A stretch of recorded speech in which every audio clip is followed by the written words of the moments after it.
Okay, come on, let's go. Why can't I beat this opponent? Well, let's try this again.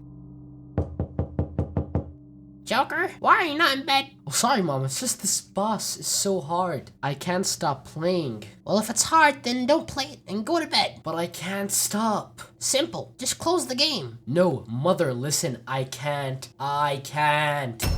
Please help me. Hello everyone, it's Joker, signing in for another random video that's probably about a topic that's already been talked about before. Now, I've been noticing this trend a lot nowadays. Most amazing, fantastic, hype, and rad games are difficult. Due to the rise of these hard games, I started to ask myself a question. Why do we enjoy, or in fact, why are we glued to hard games? I don't mean actually, so put the glue down. Now, this question might seem like something that can be answered with a simple 10 to 30 word sentence, but boy oh boy, it is not like what it seems. To answer this question, we need to go in depth about a bunch of topics. So get your sugars and your healing gourds, and let's enjoy the video. But before that, you want to know what else is difficult? Click on the subscribe button, so go do that right now, please. Now, when we refer to a hard game, we're either talking about a game that was made to be hard, or possibly a game that's difficulty was set to the hardest it could be. Because we ain't little kids, if you know what I'm saying. The rise in popularity of games being hard and having unnecessarily difficult game modes seem to be pretty new, but in actuality, it's been around since the dawn of the gaming age. Games like the underrated classic Ghosts and Goblins and Ninja Gaiden for the NES are considered to be some of the first difficult games to exist. The only reason hard games weren't that popular as they are now was mainly because people just wanted to play games for fun, not games that cause frustration, which you can't lie, they do. If you're still with me, you probably understood that hard games are hard. I mean, it is in the name, but as we asked, why do we like hard games? Well, the reason mostly spans from the psychology of the human mind. Now, as we know, the human brain is pretty complex. It's split up into different parts. The frontal lobe, whose job revolves around voluntary movement, expressive language, and higher bodily functions. The temporal lobe, for processing sounds, comprehending language, and memories. The parietal lobe, interpreting touch and orienting the body. The occipital lobe, processing sight and visual interpretation. The cerebellum, focusing mostly on balance and coordination. Now, all the stuff I just said has nothing to do with the reason why we like hard games. I mean, it does, since the brain processes all the gaming information and is what creates strategies for the win, resulting in people enjoying these games, but it's not enough to answer our question. Instead, we need to ask ourselves, what are hard games? If we think about it, what is the biggest thing hard games are known for? Boss battles. Now, these boss battles, how would you describe them? You would describe them as challenging. Going off what I just asked, we can infer that these games are mostly known for their challenging gameplay. They allow for most people who actually got good to see how much they've improved and find what needs work. But taking up a challenge could be quite risky. Have you ever seen a boss and just been like, I summon all the strength I have. Super ultra lightning flash! Then get obliterated as if you had never even existed, regretting everything you've done since your birth. Well, that's what we call a failure. No, I'm not talking about you. Or maybe. Nah, I'm just kidding. We humans dislike failure. It's natural, but failure results in growth. Seeing yourself and your in-game character grow, get better tools, armor, is a pleasant feeling. Being able to grow in ways you can in the real world, like gaining the skills to fight a giant rocket,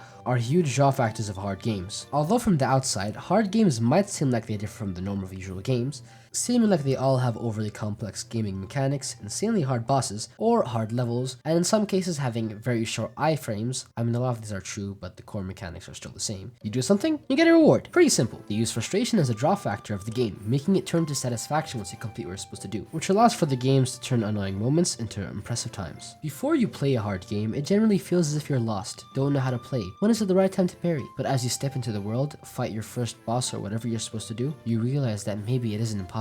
Depending on you though, because if you suck, you suck. This new perspective makes you cling onto the game and want to proceed along this hellish path. While going along this hellish path, it introduces bosses, more bosses, and double bosses. I hate these with a passion. They are the worst. They are the entire embodiment of suffering. On the 50th try, when you slaughter the boss while being on the brink of death, you get this sense of relief. You have finally completed the thing you've been wanting to do, but the sense of failure still lingers within. It'll always come back. This psychological phenomenon is what I call the getting good arc. Not to be confused with the training arc. The getting good arc refers to when a person is new to said game, not knowing what to do, experiencing the game without prior knowledge. During this period, a person usually starts experimenting with the game mechanics, learning the ropes. With each step, they start learning more about the game, slowly getting dragged into a loop. Like with Monster Hunter, you go in knowing absolutely nothing, will dig a weapon of your choice. You go and hunt monsters down. Then the cycle repeats. Hunt, get materials, make weapons, hunt again. It all makes you feel as if you're actually getting stronger. This loops you in, making you feel like you're an underdog who had to make their way up the ranks and become better. This causes you to feel a psychological concept called hard fun. From the name, it seems self-explanatory. Hard fun. Having fun with something hard, but its actual scientific name is called intrinsic motivation. It generally is defined as the doing of something for satisfaction rather than the consequences that come as a result of the activity. Generally, video games, especially hard ones, are a superb way for psychologists to study intrinsic motivation. One of the people who co-developed another theory which is closely related to the concept of intrinsic motivation, the self-determination theory, was a man named Richard Ryan, who was interested in the concept of gaming and what caused people who played them to become intrinsically motivated. I've been telling people this is what happens when gamers get degrees. Everything revolves around games. Adding this new theory into the mix adds way more certainty to our final answer. The self-determination theory essentially means the power a person has to identify their choices and manage the events in their life. When a person is self-determined, they tend to feel like they are the ones who are controlling their life, deciding on what to eat, when to eat, where to eat. It's the same sort of thing for games. What spell should I use? When should I dodge? What stat should I invest in? This theory is usually split into 3 segments. Autonomy, the feeling that results in a person's behavior or their choices. Relatedness, the urge making a person want to connect with other people and find their certain community. And finally, competence, the sensation that results in someone wanting to influence their own behavior. Now, if we think about it, how are these principles connected to hard games? Well, autonomy represents the games that we take the lead of. This principle could also show how games can affect a person's mindset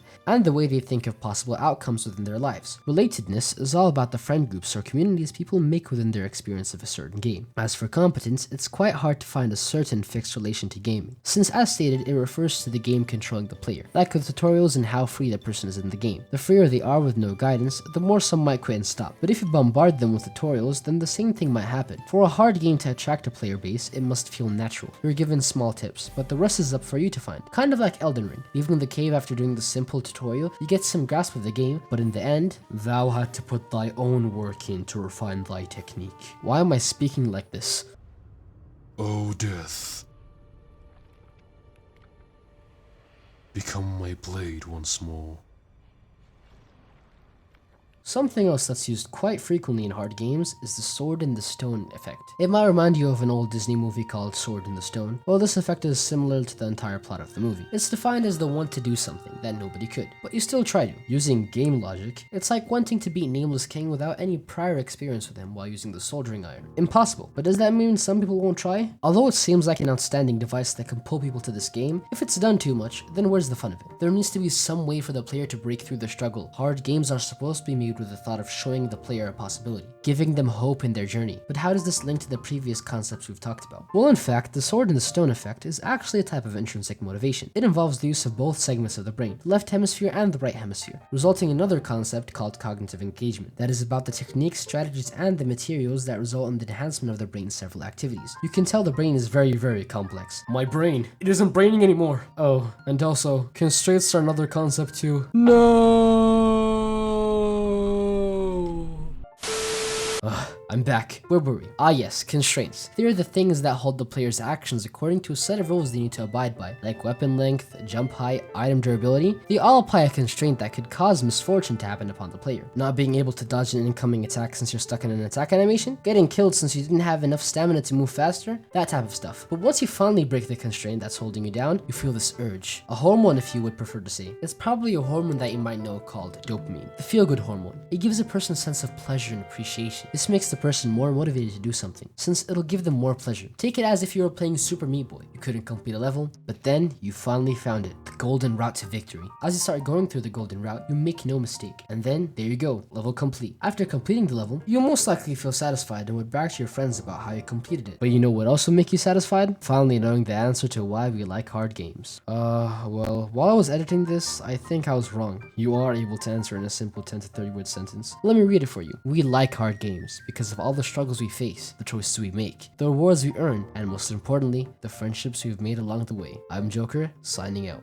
Mother, don't leave me here. Mother.